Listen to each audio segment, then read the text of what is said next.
Pero patay itan. Magandang araw mga kaprobinsya. Para sa episode natin ngayon ay mag-harvest tayo ng tilapia doon sa fish pond namin na hindi naman masyadong malapad. Tatlong peraso lang at tatlong fish pond lang meron kami dito sa palayan. Bali mag-harvest tayo ngayon dahil sa birthday na yun. Parating yung birthday ng nanay ko. Ito yung style lang namin mga ka-probinsya dito. Pag gawa mga nito, mayroong mga handaan. Kinukuha lang namin dito yung malalaki. Bali yung mga oversize nito. At saka yung nito, halimbawa, may igat, yan. Pampulutan yan, masarap yan.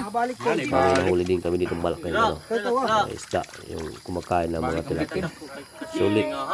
So, hindi naman kami nagbibinta mga ka-probinsya dito, kasi dito is libangan lang din to ng tatay ko kasi ito ay nasa gilid ng palaya namin. Bali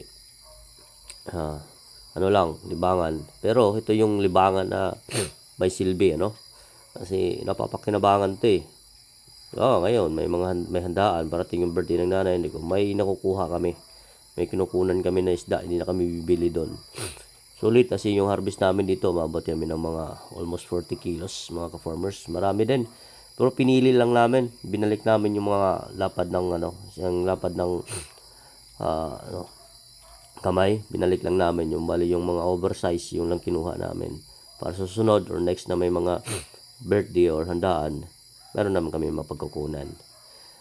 So, ganito lang kami dito mga probinsya. Style lang sa probinsya. Pag dito kayo mas masaya yung pag nakatira ka sa probinsya. Maraming salamat.